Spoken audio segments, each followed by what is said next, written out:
pemirsa TVRI, apa kabar Anda hari ini? Salam sehat, sehat itu investasi, ayo kita hidup sehat. Senang sekali saya Stevi Mardiani Maruru bisa kembali menyapa pemirsa lewat program acara Ruang Sehat. Nah, di Ruang Sehat kita kali ini kita akan membahas mengenai berbuka puasa yang benar ketika sunnah bertemu sains. Nah, bagaimana ketika berpuasa supaya tetap sehat dan dalam menjalankan puasa kita tetap dalam keadaan yang prima. Untuk itu saya telah hadir di sini di studio bersama saya narasumber kita yang luar biasa tentunya. Saya sebut nama beliau, Dr. Yustianti Monor Arfa, SPMKes. Beliau merupakan ahli gizi masyarakat di Dikes Provinsi Gorontalo. Mari kita sapa beliau. Halo Ibu Yustianti. Ya, apa kabar Bu? Alhamdulillah sehat. Baik, sehat ya Bu. Sehat. Ya Bu, sesuai pembahasan kita saat ini berbuka puasa yang benar ketika sunnah ketemu sains. Nah ini menarik sekali. Bagaimana sih sebenarnya puasa yang baik dan benar ini, Bu? Karena banyak dari kita ingin berbuka puasa yang ingin saja yang lihat mata enak itu. Mana yang enak langsung itu.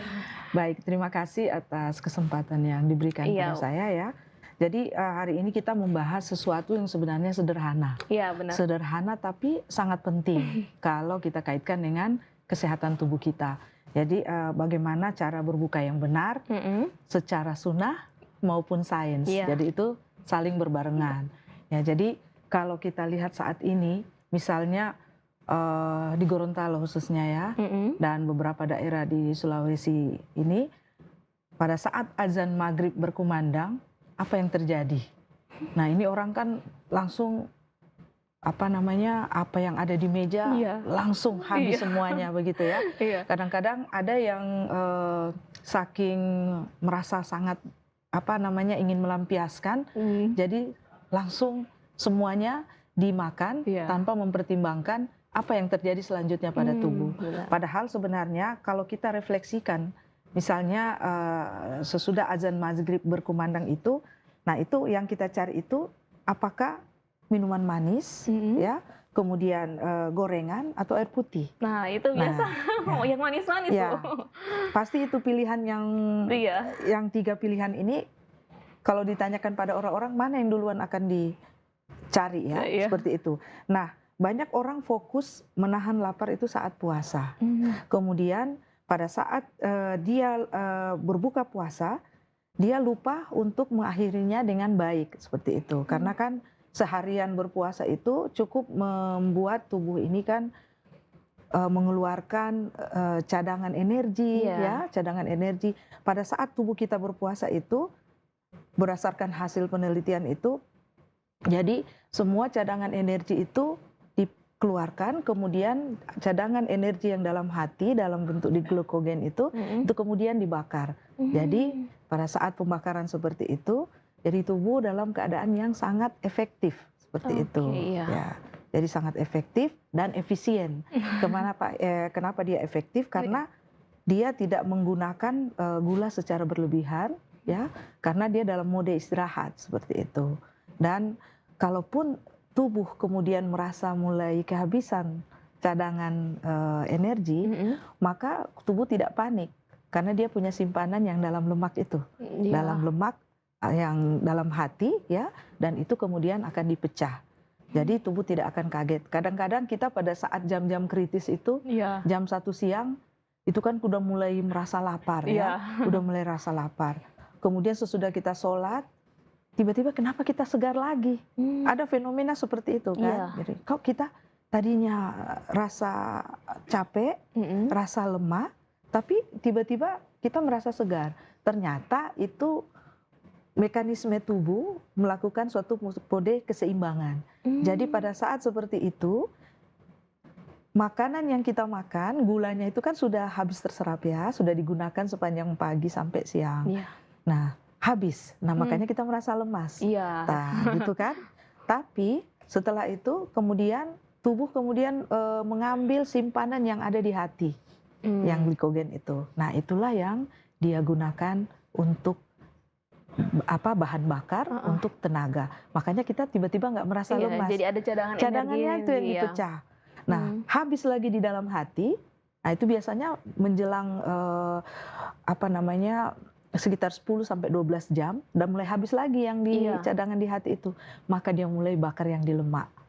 Nah, itu jadi pembakaran lemak itu yang mengakibatkan turunnya trigliserida darah. Jadi trigliserida itu kan lemak-lemak yang tidak baik ya. Jadi profil lemak kita yang tinggi kolesterol dan sebagainya itu digunakan sebagai bahan bakar. Nah, jadi pelan-pelan lemak dalam organ-organ dalam tubuh kita itulah yang digunakan jadi energi selanjutnya. Iya, karena Seperti belum itu. ada asupan yang Belum ada masuk. asupan yang masuk, jadi seperti itu.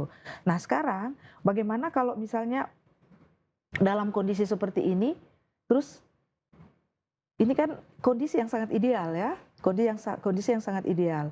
Tubuh dalam kondisi efisien, efektif, terus kemudian kita tiba-tiba memasukkan makanan dalam jumlah yang besar. Ya, biasanya balas dendam karena seharian tidak makan, akhirnya pada saat buka makan begitu banyak. Ya, seperti itu. Jadi ibaratnya kadar gula kita ini kan sekarang sudah turun ya, kadar gula kita sekarang sudah turun, terus kemudian dinaikkan sedikit tapi diambil dari cadangannya. Oleh sebab itu, kalau kita langsung kemudian berbuka puasa dengan air putih, ya itu akan bagus untuk tubuh karena tubuh kan dalam kondisi dehidrasi. Ya, jadi minum air putih dulu. Tapi kita tidak boleh langsung misalnya dengan yang menaikkan gula darah secara cepat, misalnya ada minuman yang terlalu manis, terlalu pekat, sirup yang terlalu pekat, itu akan mengakibatkan lonjakan gula darah yang berlebihan. Nah, itu sangat tidak baik oleh tubuh. Terus kemudian kita makan gorengan, biasakan itu ya. Nah, lemak lagi, lemak yang kita makan itu akan sulit untuk dicerna oleh tubuh dan sulit untuk beradaptasi, tubuh untuk beradaptasi. Oleh sebab itu, kondisi yang paling baik ini kita ikuti sesuai dengan sunnah Rasulullah SAW. Itu luar biasa ya, sudah 14 abad dan itu ternyata setelah dibuktikan dengan ilmu pengetahuan modern, terutama di ilmu gizi, itu beberapa jurnal memperlihatkan ternyata sunnah yang diajarkan oleh Rasulullah itu yaitu berbuka dengan kurma. Dan yang didahului oleh air putih kemudian kurma, itulah adalah hal yang paling baik sekali untuk dilakukan pada saat kita berbuka puasa. Jadi sesudah tubuh mendapatkan hidrasi dari air, kemudian disusul dengan kurma. Nah, kurma itu boleh dikata dia itu kan mengandung glukosa dan fruktosa. Nah, itu adalah zat yang bisa mengembalikan tenaga kita tanpa membuat gula darah melonjak tinggi. Seperti itu. Jadi tubuh itu ibaratnya diberikan kesempatan yang lembut untuk beradaptasi dari mode istirahat ke mode makan. Tidak langsung kaget ya, tidak langsung kaget seperti itu. Jadi dengan 2 atau 3 butir kurma itu kan cuma menyumbang sekitar 20-30 karbohidrat seperti itu. Dan itu kita jeda. Jadi setelah kita minum air putih, kemudian kita makan kurma maksimal 3 butir. Nah, itu tubuh kemudian akan perlahan-lahan mulai beradaptasi. Dan dia akan mengirimkan sinyal ke otak. Ada makanan masuk, ada makanan masuk seperti itu. Nah, dalam kondisi seperti itu kita jeda dulu. Jedanya berupa sholat maghrib. Ya. Nah, saat kita sholat maghrib, terjadi mekanisme dalam tubuh kita yang tadi saya sampaikan bahwa ada sinyal yang dikirimkan ke otak bahwa ada makanan yang masuk. Karena sinyal terkirim ke otak akan memerintahkan berbagai enzim dalam pencernaan untuk aktif, mulai aktif, mempersiapkan diri untuk menerima makanan yang masuk. Tapi karena sudah ada sinyal kenyang yang dikirimkan, ya itu kalau dikirimkan ke otak kan bukan cuma sekedar bilang ada makanan masuk, tapi juga sinyal untuk mengatakan bahwa kenyang. Pada saat itu kita tidak terlalu lagi merasa kelaparan. Karena sinyal itu terkirim ke otak, otak mengembalikan sekarang sudah dalam kondisi agak kenyang. Sehingga pada saat sesudah maghrib dan kita mulai makan, ya kita mulai makan misalnya sup, ya, kemudian makanan-makanan yang lainnya, itu tubuh sudah lebih siap, enzim pencernaan juga siap, dan kita tidak akan kalap pasti. Kita tidak akan kalap, kita karena tidak tadi sudah agak kenyang gitu ya. Sudah ada sinyal agak kenyang itu. Sehingga kita makan sesuai apa yang dirasa oleh lambung, oleh tubuh kita. Tubuh itu tetap cepat akan memberikan sinyal, sudah cukup lah begitu. Akibatnya dengan kondisi seperti ini, maka gula darah itu akan terjaga dan dia tidak akan melonjak mendadak ya. Terus kemudian yang lain-lainnya juga itu kondisi tubuh juga akan mampu menerima, terutama lambung dan saluran pencernaan itu dalam posisi siap menerima makanan. Jadi seperti nah, itu. jadi ini menarik sekali. Jadi awal buka puasa itu dengan air putih. Tapi banyak dari kita yang awal buka puasa itu dengan minum teh hangat. Itu apakah kurang tepat atau bagaimana, Bu? Kembali lagi saya sampaikan bahwa kalau khususnya Muslim ya, umat Muslim, dan ini juga tidak menutup kemungkinan untuk semuanya, karena ini kan sudah dibuktikan juga oleh ilmu pengetahuan ya, berbagai macam penelitian.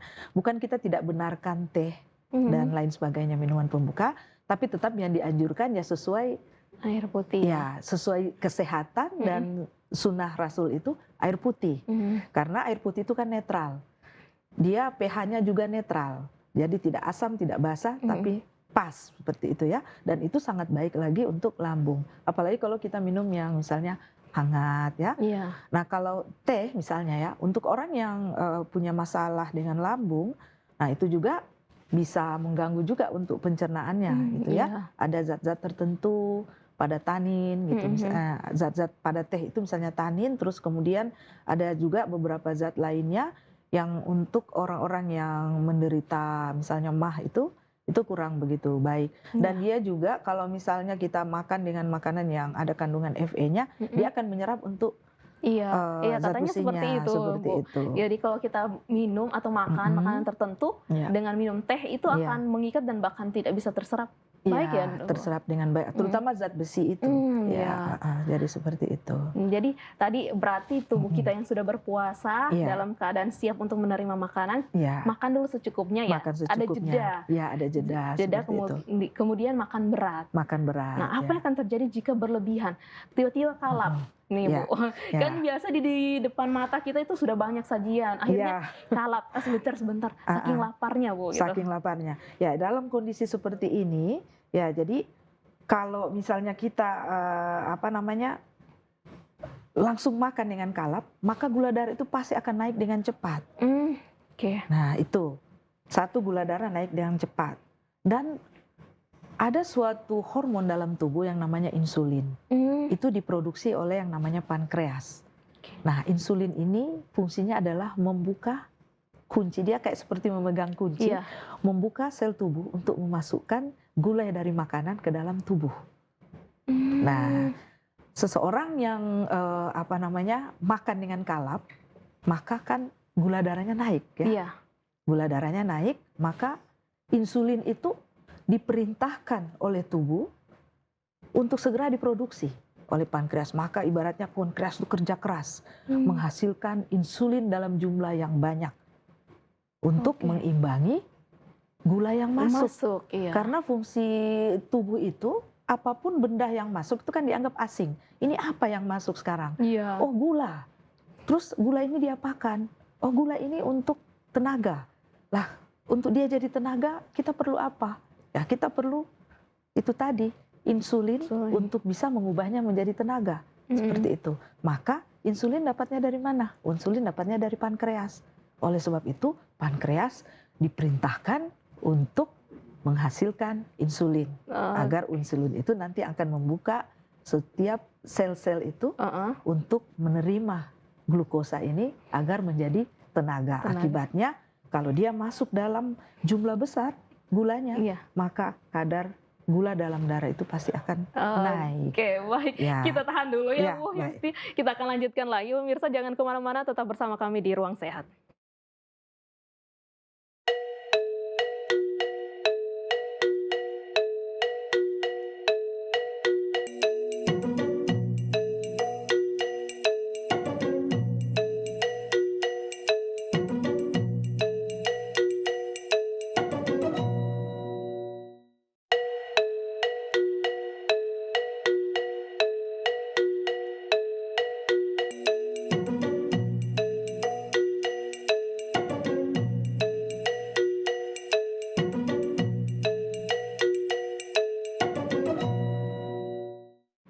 Terima kasih pemirsa, Anda masih bersama kami di Ruang Sehat. Nah, bagaimana tadi?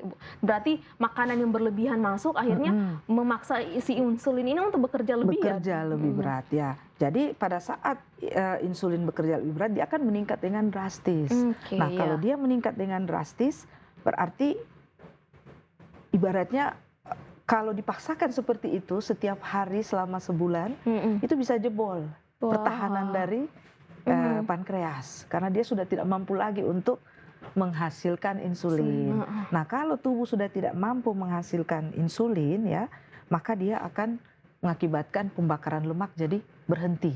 Ya, misalnya ya. Mhm. Terus kemudian yang berikut, insulin tidak lagi diproduksi secara besar seperti itu. Dia kalaupun ada sedikit, akibatnya gula mengalir deras dalam darah Mhm. dan itulah yang mencetus yang namanya diabetes atau kencing manis. Oh, jadi Ya. dengan buka yang salah akhirnya Ya, bisa berakibat pada seperti ini. itu. Kalau kita misalnya buka dalam jumlah yang berlebihan, Iya. manis-manis seperti itu ya, dan kondisi ini memaksa tubuh untuk mengeluarkan produksi insulin secara berlebihan. Nah, kondisi inilah yang akan menyebabkan sensitivitas dari pankreas itu menjadi menurun dan produksi dari insulin juga menurun. Akibatnya tubuh akan menghentikan pembakaran lemak. Seperti itu. Dan apabila itu terjadi, maka tubuh akan kembali menyimpan banyak lemak. Sehingga ada orang yang gagal. Sudah Iya. puasa, tapi kenapa tetap Malah naik gemuk, berat malah naik badan, berat iya. badannya. Padahal itu metode berbuka puasanya yang keliru. Jadi seperti itu. Jadi selain pemilihan makanan juga harusnya ya, Bu. Pemilihan makanan. Nah, apakah makan yang bakar-bakar, goreng-goreng bisa, tetapi bagaimana sih porsinya gitu, Bu? Ya, jadi kembali lagi karena saya sebagai ahli gizi selalu mengarahkan ke yang sebenarnya. Iya. Dan boleh dikata kalaupun ada yang bisa ditolerir, tunggulah sesudah sholat maghrib seperti itu. Tetap harus ada jeda gitu Jeda ya, Bu. itu. Kalau kita ingin sehat dan kita ingin usianya panjang dan kita tidak ingin berisiko untuk rusak pankreasnya dan tidak berisiko juga naik berat badannya pada saat puasa. Kita kan semua ingin berat badan ideal ya. Ideal karena berat badan ideal itu akan membuat kita semakin segar seperti itu. Dan kemudian kembali lagi yang saya sampaikan tadi, apabila kita langsung mengisi dengan hal-hal yang misalnya lemak tinggi ya, dari yang berasal dari minyak, makanan yang berminyak, yang goreng-gorengan ya. Nah, itu tadi lemak itu kan sifatnya dia tahan lama dalam tubuh. Jadi ibaratnya belum sempat dipecah sudah masuk lagi yang baru. Seperti itu. Tapi kalau kita pakai metode seperti tadi, kita memberikan kesempatan pada tubuh membuang lemak yang lama. Oh, jadi ada pergantian. Ada pergantian seperti itu. Jadi boleh dikata mekanisme puasa atau sekarang yang saat ini lagi heboh intermittent fasting ya. Itu sebenarnya sama seperti puasa kita ya, sama seperti puasa Ramadan. Hanya itu kan masih minum air putih ya. Iya. Nah, kalau yang Ramadan kan benar-benar ditahan dari pagi sampai menjelang buka itu sama sekali tidak mengkonsumsi apapun seperti itu. Dan itu mekanismenya sama-sama menurunkan profil lemak dan kemudian pada jam-jam tertentu, maksudnya yang sudah masuk jam 12 jam sesudah berpuasa, itu ada suatu kondisi tubuh yang melakukan ibaratnya dia memakan sendiri sel-selnya. Ada sel memakan sel, tapi yang dimakan itu sel-sel yang rusak. Ya, autofagi istilahnya ya. Nah, dalam kondisi ini itu yang membuat seseorang apabila dia kondisinya seperti itu, dia jaga terus-menerus, dia akan sering dalam kondisi autofagi, itu kan sel-sel rusak yang dimakan, maka terjadi pergantian sel baru. Apabila terjadi pergantian sel baru, tubuh akan lebih kuat, lebih sehat, fisiknya lebih berenergi, dan mukanya pasti glowing, wajahnya jadi glowing seperti itu. Bikin awet muda juga. Jadi itu ya yang terjadi kalau kita berpuasa. Seperti itu. Nah, sebenarnya durasi untuk berpuasa ini kan biasanya begitu buka harus disegerakan langsung buka ya, Bu. Jangan menunda-nunda. Nah, ini maksudnya apa gitu? Ya, jadi maksudnya jangan menunda buka puasa itu karena memang mekanisme alami dari tubuh itu, misalnya pada saat 12 atau 13 jam itu sudah bisa untuk kita isi kembali. Ibaratnya cadangan dari makanan, energi yang kita makan dari yang sahur itu kan sudah habis. Tuh pada saat jam 12 siang itu sudah habis itu ya. Oh, Dan iya. kemudian digantikan dengan yang tadi saya sampaikan, cadangan dari hati. Kemudian habis yang dari hati pada Dari jam 4 sampai 5 diambil lagi dari lemak. Nah, sekarang tubuh sudah memerlukan lagi seperti itu. Tubuh sudah memerlukan lagi untuk merecharge lagi ya. Karena kan otak juga kan perlu makanan. Iya. Otak itu perlu makanan berupa yang makanan yang dari yang segar itu, yang kemudian diterima oleh tubuh dan untuk masuk ke otak sebagai bahan bakar. Dan kita kan kalau berpikir, kalau kalau ndak punya energi ya susah untuk berpikir ya, seperti itu. Iya, agak-agak loading ya. Agak lambat loading. Puasa bagus, tapi pada saat-saat tertentu juga tubuh perlu pasokan dari luar. Jadi vitamin, mineral, karbohidrat, protein itu tetap diperlukan tubuh. Nah, ini tadi Ibu Yustianti bilang katakannya protein, karbohidrat. Nah, ini terkait gizi seimbang. Iya, betul. Nah, bagaimana sih sebenarnya kalau pada saat kita berpuasa, apakah menu gizi seimbang porsinya ini sama seperti gizi seimbang yang kita konsumsi seperti biasanya, ataukah berlebih karena puasa nih? Oh iya, jadi konsep gizi seimbang itu tetap berlaku. Ada namanya konsep isi piringku. Pernah dengar ya seperti itu ya. Jadi formula praktis saat kita berbuka ya tadi seperti sudah saya sampaikan, jadi air putih terlebih dahulu, kemudian kita sambung dengan kurma, kita jeda, setelah habis jeda kita masuk ke makanan utama. Jadi kita ambil porsi gizi seimbang.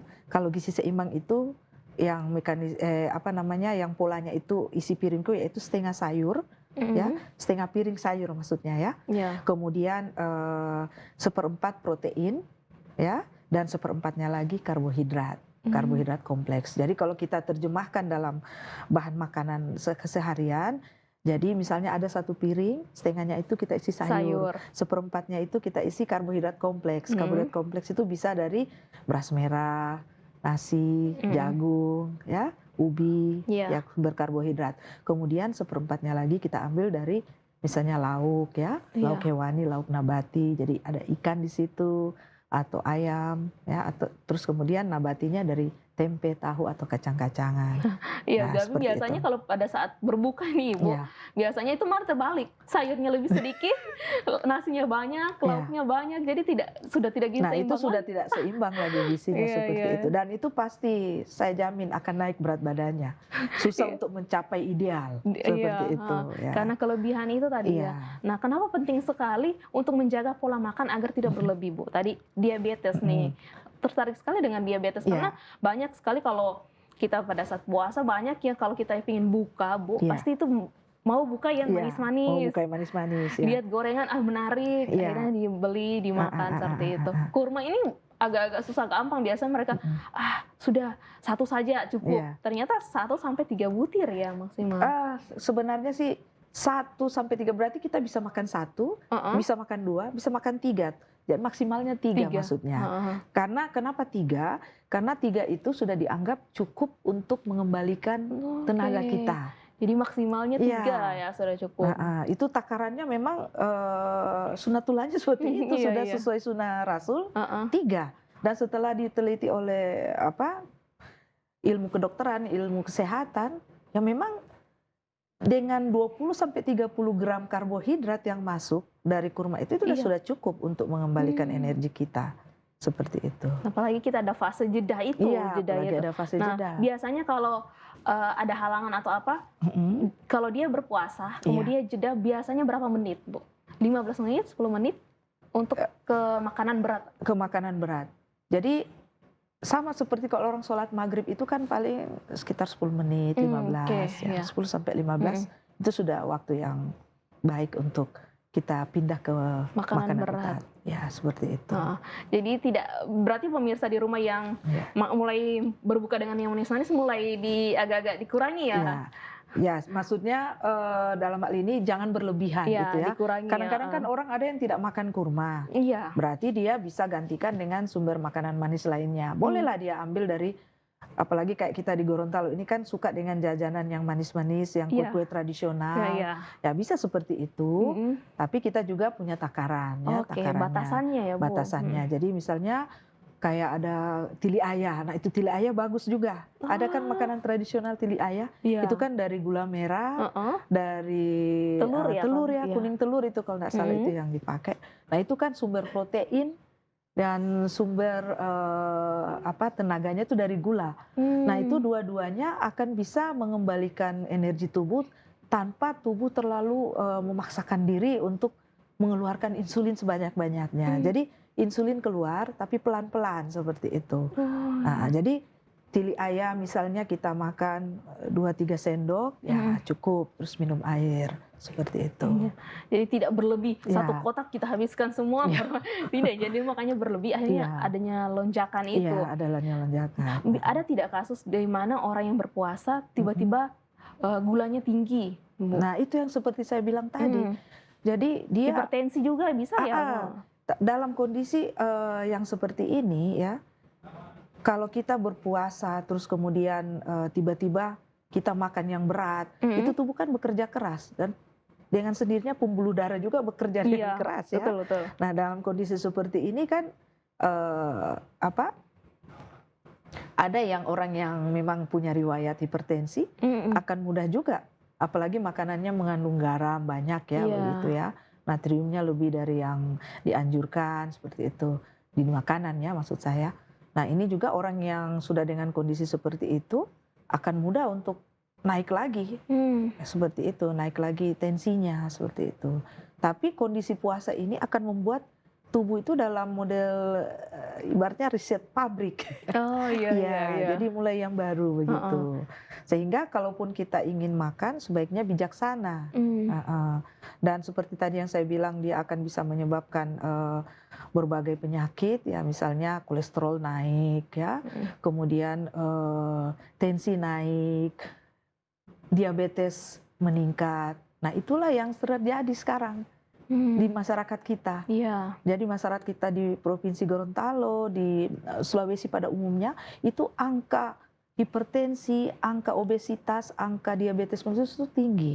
Nah itu yang sekarang sudah tidak pandang usia lagi ya, dan sekarang tidak pandang usia. Karena sekarang ini kan kita lihat jajanan manis itu sudah banyak dikonsumsi oleh anak-anak ya. Maksudnya minuman-minuman instan ya. Dan itu lumayan loh Mbak. Satu minuman instan itu seandainya kita takar, kita keringkan, itu bisa sampai 18 gram gulanya.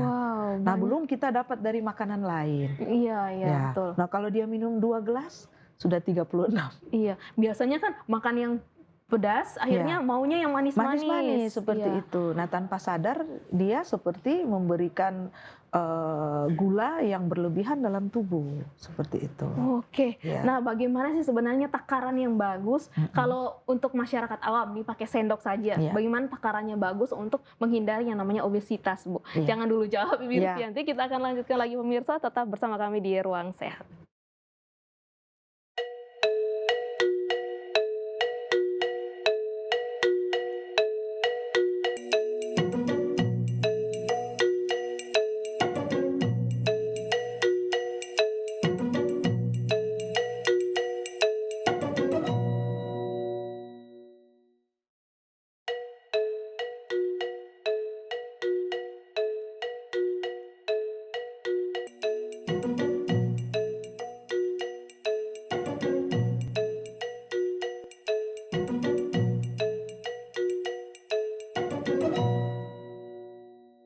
Terima kasih pemirsa, Anda masih bersama kami di Ruang Sehat. Nah, tadi bagaimana Bu? Jadi bagaimana sih takaran untuk masyarakat awam? Ini cuma menakar-nakar kira-kira bagaimana ya supaya gula yang baik berapa, garam yang baik berapa gitu.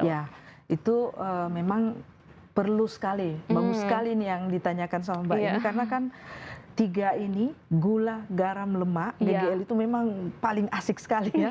Jadi itu kalau biasanya orang kebablasan kan Bu. Seperti itu. Padahal itu kan ada batasannya. Tubuh itu punya kemampuan beradaptasi, tapi tubuh juga itu pada saat tertentu dia bisa jebol ya. Jadi dia kalau dia sudah jebol, makanya itu muncul kencing manis, tinggi kolesterol, ya, asam urat dan sebagainya, hipertensi. Nah itu. Nah kalau takaran yang sehat itu, jadi kalau kita, misalnya Mbak mau dalam sehari ini pingin minum teh atau apa ya, jadi yang bisa diadaptasi oleh tubuh itu adalah sekitar 5 gram. 50 gram gula. Nah, itu kalau kita terjemahkan dalam ukuran rumah tangga sama seperti 4 sendok makan gula. Jadi Oke, itu 4 takarannya. sendok makan gula Itu dalam sudah cukup sehari? dalam sehari, Oh, bukan dalam untuk sekali sekali minum, ya, iya. seperti itu. Oh. Nah, bayangkan kalau kita sudah dapat gula dari dari 4 sendok kita sudah dapat dari teh misalnya 2 kali Iya. minum. Ada kan yang 1 kali bikin langsung 2 sendok Iya. ya, sorenya lagi 2 sendok. Betul. Sebenarnya itu sudah tercukupi kebutuhan gulanya Iya. itu. Terus kita tambah lagi misalnya kita minum apa Kue ya? atau kue yang manis-manis Kue ya. yang manis-manis, nasi Iya. itu lumayan kandungan gulanya juga kan. Makanya sekarang kan banyak yang bilang coba beralih ke beras merah misalnya, karena Iya. memang kandungan gulanya lebih sedikit. Nah, tapi sekarang kembali lagi ke gula ya Mbak ya. Nah, tadi saya sudah sampaikan bahwa kita perlu 4 sendok makan itu sudah cukup ya, 4 sendok makan yang dalam arti 50 gram. Nah, itu gula. G Iya. berikutnya apa? Garam. Garam. Nah, garam itu cukup sebenarnya 1 sendok teh saja. Sekali. 1 sendok teh itu maksudnya dia sama seperti ukuran kalau kalau ibu-ibu di dapur itu kan paling gampang pakai 1 sendok begitu, pakainya sendok ya, Iya. takarannya ukuran rumah tangga. Jadi 1 sendok teh garam, atau kalau kita mau timbang itu sama dengan seperti 5 gram. 5 gram garamnya itu. Nah, itu bukan berarti kita makan garam begitu. Itu Iya, kan iya, yang iya. dicampur di masakan. masakan. Atau ada juga keripik-keripik. Makanya hati-hati kalau makan keripik, kita harus lihat komposisinya. Oh iya, iya. Nah, itu iya. kan ada kandungan natriumnya kan ditulis di belakang itu berapa. Nah, sementara kalau yang 5 gram itu sama seperti 2000 Iya. gram natrium. Nah, coba kalau kita makan keripik, misalnya keripik 1 plastik itu sudah ada yang sampai 2.500 Iya. ya, atau 1.500. Itu kan berarti sudah mau hampir ke batas maksimal ya. Iya. Belum lagi kalau kita dapat dari dabu-dabu. Iya. Kan nggak enak Makanan, kalau iya. makan tanpa dabu-dabu. Makan iloni, kalau tawar kan tidak enak Iya. ya. Nah, jadi sumber garam itu selain dari yang ditambahkan dari garam dapur, sebenarnya bahan makanan alami itu ada kandungan natrium juga. Seperti itu. Misalnya kita makan ikan. Iya. Ikan tuh ada natriumnya. Kemudian kita makan jenis-jenis yang lain, ayam, daging sapi dan sebagainya. Itu pasti ada natriumnya. Seperti itu. Nah, sekarang bagaimana dengan tadi kan sudah gula, garam. Lemak. Ya, ini L ya. L-nya itu lemak. Ya, jadi ini rumusnya GGL. Jadi kalau yang L-nya itu lemak, itu dia cukup 5 sendok makan. Nah, Misalnya, ini lemak terkait minyak kan, Bu? Iya. Minyak, itu setara dengan 67 gram lemak. Nah, itu bukan cuma minyak, tapi bisa dari mentega, Iya, betul. ya, margarin, ya seperti itu. Dan jangan lupa kalau masuk ke dalam tubuh, walaupun karbohidrat, itu nanti lama-kelamaan dia bisa menjadi lemak. Oh, Ya, begitu kan? Kita sudah makan makanan sumber lemak, terus kemudian kita punya tubuh cadangan energinya banyak. Iya. Nah, energi kalau sudah berlebihan dan tubuh sudah tidak mampu lagi untuk menggunakannya, pasti akan disimpan ya. Iya. Pasti akan disimpan. Nah, simpanan itu sudah bertambah lagi dengan minyak yang masuk. Iya, seperti jadi itu. akhirnya jadi penimbunan. Ya, penimbunan. Nah, itu yang makanya idealnya seperti tadi rumusnya itu 4, 1, 5. Jadi 4 sendok makan, 1 sendok teh, kemudian 5 gram ya, atau 5 sendok makan minyak. Nah, jadi ini kalau GGL, minyak ya. ini kan biasanya ibu-ibu menggoreng. Menggoreng kan minyaknya tidak mungkin cuma 5 sendok. Ya, Akan itu ya? maksudnya dalam arti walaupun kita goreng misalnya ikan ya, Iya. kan tidak semuanya yang terserap ke dalam ikan itu kan cuma hitungannya yang terserap yang ya, Bu. terserap seperti itu. Paling sekian persen ya, sekitar 1-2 gram yang terserap ke dalam ikan seperti itu. Dan ternyata di buah juga kan ada beberapa buah yang mengandung lemak kan, Bu. Tapi lemak dalam misalnya kayak alpukat ya. Iya, Nah, itu lemak-lemak baik. Lemak ini kan ada yang lemak jahat, ada lemak baik ya. Iya. Nah, kalau yang lemak baik itu yang HDL, hypodensity lipoprotein. Nah, itu yang justru kalau kita makan dia malah membersihkan pembuluh darah. ya. Nah, kalau yang lemak yang kita hindari atau kita kurangi, Iya. bukan tidak perlu, tapi tetap perlu oleh Iya, tubuh, iya. cuma Dibatasi ya, Bu. itu LDL, LDL. low density lipoprotein. Nah, itu yang banyak berasal dari misalnya lemak-lemak dari daging, kemudian yang kolesterol itu ya. Nah, kemudian dari minyak, dari minyak sayur, Iya. ya. Jadi seperti itu. Nah, untuk penggunaan minyak, tadi Ibu Yustianti dikatakan baru minyak sayur. Banyak pemirsa juga yang mungkin masih agak keliru. Minyak sayur sama minyak yang biasa digunakan, apa bedanya sih, Bu? Ya, minyak sayur itu biasanya kalau yang sering kita lihat kan memang banyak dijadikan dalam bahan pangan ya. Terutama yang dijual-jual itu kayak mie instan, itu kan ada minyaknya itu ya, itu minyak sayur. Itu biasanya yang sudah terhidrogrenase, jadi ada pecahan-pecahan ikatan kimianya yang kalau kita makan dalam jumlah berlebihan itu tidak baik untuk tubuh gitu. Itu bisa menghasilkan apa yang dinamakan proses radikal bebas dalam tubuh itu akan meningkat ya, seperti itu. Jadi berarti ada perbedaan kandungan lemak dari minyak goreng biasa dengan minyak sayur itu sendiri ya, Bu? Minyak sayur sendiri kan sudah mengalami olahan lebih lanjut ya. Sebenarnya konsep yang paling baik itu kita kembali ke real food ya. Real food itu makanan yang benar-benar alami, yang dari alam tanpa proses kimiawi sebenarnya. Maksudnya kimiawi ini maksudnya mekanik yang sudah diolah. Apalagi yang namanya ultra processing food itu yang kayak nugget, sosis. Tapi itu yang paling enak biasa dan paling cepat. Dan itu sudah dipakaikan berbagai macam bahan tambahan ya. Padahal kalau yang dibutuhkan manusia itu sebenarnya makanan yang benar-benar alami karena ada enzim alaminya di situ yang sangat baik untuk pencernaan dan sebagainya. Jadi kembali lagi ke makanan yang benar-benar dari alam, yang real food itu ya. Nah, untuk formula dari makanan yang kita sajikan supaya bagus dan benar itu bagaimana, Bu? Untuk gizi seimbang itu sendiri, praktisnya untuk berbuka. Baik. Jadi tadi kan saya sudah sampaikan gizi seimbang itu kita ambil konsep isi piringku. Jadi setengahnya dari sayur ya. Nah, sayurnya itu apabila ini sekarang orang dalam kondisi misalnya berat badan berlebih, saya ambil begitu karena fenomena di masyarakat itu lebih banyak yang mengalami obesitas sentral dan biasanya kan, Bu, kita ambil yang ideal ya, kondisi ideal. Jadi apabila seseorang yang punya kondisi dengan obesitas sentral seperti itu yang sudah lumayan ya tingkatannya, jadi setelah berbuka, setelah mekanisme tadi ya, makan minum air putih dan kurma. Kemudian sesudah jeda maghrib, sholat maghrib, nah dia mulai dengan konsep isi piringku. Jadi setengah sayur, setengah piring sayur. Sayur itu bisa dari sayur apa saja, ya sayur apa saja. Jadi mau apalagi Gorontalo ini paling suka sama kangkung ya. Boleh kangkung. Kalau mau pakai minyak bolehlah, tapi jangan berlebihan. Minyaknya kalau mau yang sehat minyak zaitun juga boleh ya, minyak zaitun. Nah itu banyak LDL-nya, lemak baiknya. Tapi perlu ditegaskan nih, Bu, minyak zaitun ini bukan minyak zaitun yang dijual untuk kosmetik ya. Jangan sampai pemirsa agak keliru. Tetapi yang sudah memang untuk bahan pangan untuk dikonsumsi. Banyak dijual di supermarket ya. Jadi olive oil ya, minyak zaitun ya. Jadi itu bisa digunakan untuk menumis ya. Tapi kalau mau yang lalapan juga bagus, atau kangkung direbus kan enak juga makan dengan sambal terasi ya. Itu misalnya. Cukup direbus saja sebentar jadi ya, Bu. setengah itu. Yang penting sayur itu setengah gitu ya. Mau dia yang lalapan, mau dia yang sudah diolah, setengah porsi itu, setengah piring. Tapi bagaimana dengan yang tidak hobi sayur? Yang biasa kan banyak kita lihat, saya tidak suka makan sayur. Gimana untuk mencukupi setengah sayur ini gizi seimbang? Gizi seimbang. Tapi kalau yang seperti itu, ada kan pasti suka buah tertentu atau sayur tertentu dan buah tertentu. Nah bisa ditutupi juga dengan.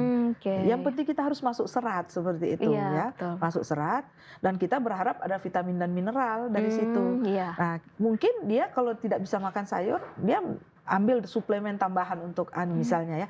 Tapi itu kan kita tidak menganjurkan seperti itu. Kita menganjurkan yang real food, yang alami ya. Dan kalaupun misalnya agak sulit untuk makan sayur dan dia perlu untuk kecukupan vitamin dan mineralnya, ya dia boleh pakai suplemen misalnya ya. Tapi dia kekurangannya tidak punya serat itu. Dia tidak suplemen kan tidak ada seratnya kan, dia cuma untuk mencukupi vitamin dan mineral. Tapi kegunaan sayur yang kita mau ambil itu kan sebenarnya untuk mengikat bahan makanan lain atau sisa-sisa makanan, racun-racun yang ada di saluran pencernaan kita untuk dibuang. Itu kan fungsi sebenarnya dari sayuran ya. Dan itu wajib kita keluarkan tiap hari. Kalau tidak kan menjadi racun untuk tubuh kita. Nah itu fungsi sayuran. Kemudian 1/4 dari protein ya. Jadi protein nabati itu bisa dari tadi saya sampaikan bisa dari ayam, kemudian bisa dari ikan laut ya. Dan itu kalau kita bingung ada satuan penukar namanya Mbak ya. Ada satuan penukar? Satuan penukar. Jadi misalnya kalau kita tidak mau makan telur, kita boleh ganti dengan ayam. Itu ada di satuan penukar itu. Oh, jadi ada alternatif. Ada alternatif. Kemudian untuk protein nabatinya tahu. Kita tidak bisa tahu, kita tukar tempe. Kita tidak mau tempe, kita tukar dengan kacang hijau. Kan itu misalnya sup kacang hijau ditaruh dengan sayur kangkung enak sekali. Kacang merah juga kacang bisa merah, ya. Kayak brenebonnya kalau di sini. Nah itu. Kemudian karbohidrat. 1/4-nya lagi karbohidrat. Nah karbohidrat itu kita dapatkan dari ya tadi umbi-umbian, biji-bijian. Ya, ini kalau bilang ubi biasanya orang karbohidrat ada ubi, ada nasi, tetap ada nasi. Karena orang Indonesia kalau tidak makan nasi kan kurang afdol gitu. Iya betul. Memang sekarang kan ada pilihannya. Kalau dia masih berat badannya ideal, kondisinya ideal, ya silahkan. Tapi kan ada takarannya juga. Ada takarannya seperti tadi saya bilang 1/4 ya. 1/4 karbohidrat berarti 100 gram nasi itu ya kita terjemahkan. Misalnya kita mau roti, misalnya 2 potong roti. Atau kita terjemahkan lagi gantinya bahan pengganti. Misalnya ke kentang. Kemudian ganti lagi ke pisang rebus. Itu ada tabel yang namanya bahan makanan penukar. Jadi itu gampang sekali kita dapatkan kalau misalnya kita mau tukar-tukar menunya kita. Tapi kita tidak mau kekurangan karbohidrat gitu misalnya. Saya ini kan hobinya nasi, tapi saya mau yang alternatif yang lain apa kira-kira? Nah, boleh ditukar di bahan makanan itu. Yang penting tetap mencukupi gizi seimbang ini ya Bu. Gizi seimbang. Iya, baik kita akan lanjutkan lagi perbincangan kita Bu. Jangan kemana-mana pemirsa, tetap bersama kami di Ruang Sehat.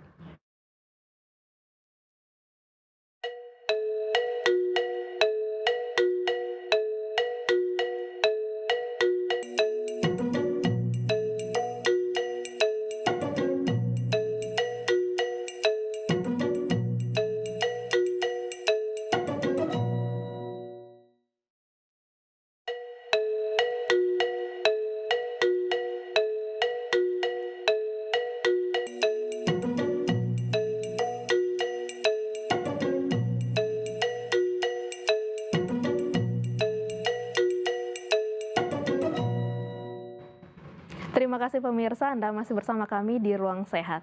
Nah, tadi menarik sekali kalau kita berbicara tentang puasa dan pemilihan makanan supaya tidak kebablasan. Akhirnya yang tadinya tubuh kita mode sudah kembali settingan pabrik, begitu makanan berlebih masuk, akhirnya jadi sudah tidak dalam kondisi yang baik, jadi berlebih gitu kan Bu. Nah, bagaimana supaya memang puasa ini seperti tema kita, ketika sunnah bertemu sains dalam puasa, sehingga puasa yang ini baik dan benar, sehingga kita bisa menjalankan secara optimal Bu. Iya, jadi boleh dikata puasa ini atau Ramadan ini adalah sebenarnya sekolah untuk pengendalian diri kita. Jadi selama 30 hari itu kita diajarkan dalam suatu sekolah, tanda kutip ya, di mana pada saat itu kita benar-benar diajar untuk mengendalikan diri ya. Jadi sekolah untuk pengendalian diri. Selama lebih dari setengah hari kita itu belajar untuk menahan lapar. Kita belajar untuk menahan haus dan berbagai keinginan, gitu kan. Jadi dijedah dulu berbagai keinginan itu.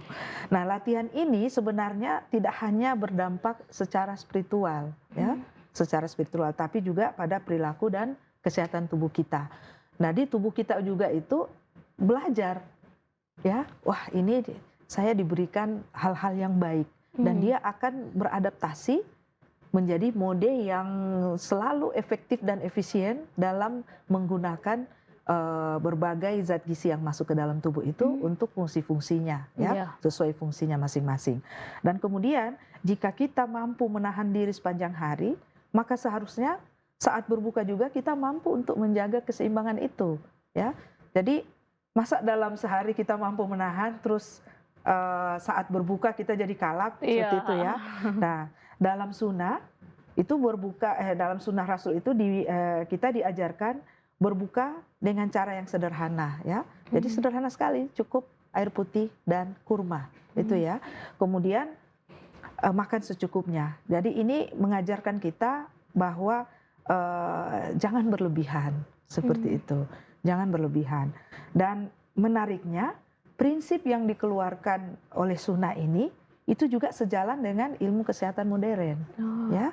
Jadi dari sisi sains, tubuh itu akan bekerja dengan paling baik ketika gula darah dan metabolisme tubuh kita itu dalam kondisi yang stabil. Jadi tidak model naik turun yang tadi ya, ada yang kalap terus ini ya. Jadi tidak dengan model yang naik turun secara ekstrim seperti tadi itu. Nah, ketika kita makan secara berlebihan seperti tadi yang saya sampaikan, terutama tinggi gula dan lemak, maka metabolisme tubuh kan akan tidak jadi secara seimbang.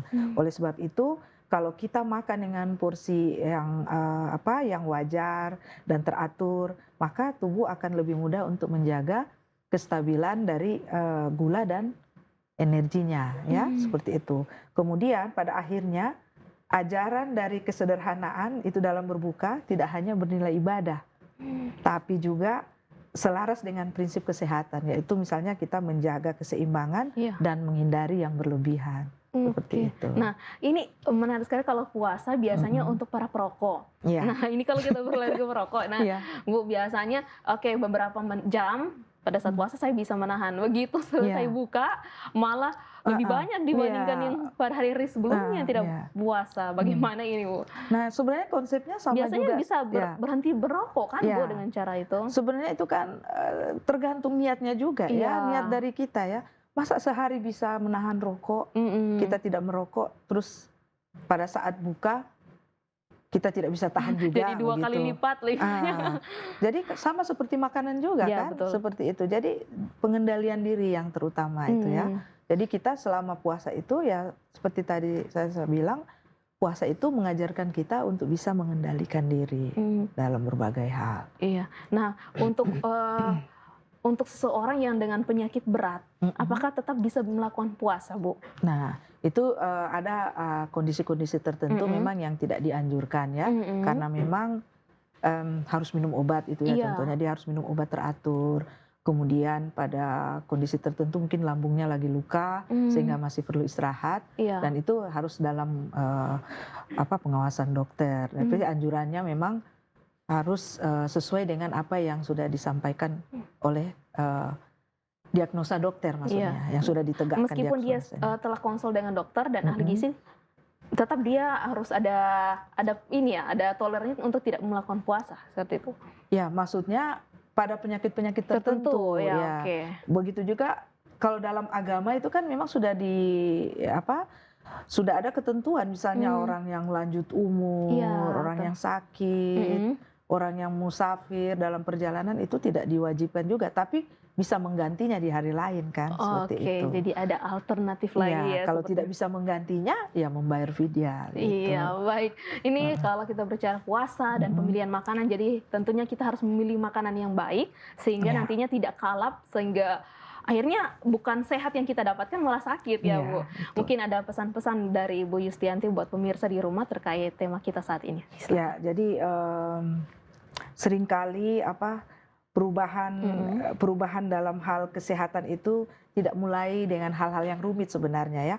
Jadi kita mulai dari kebiasaan-kebiasaan yang kecil, yang konsisten, kemudian tapi bisa memberi dampak yang besar.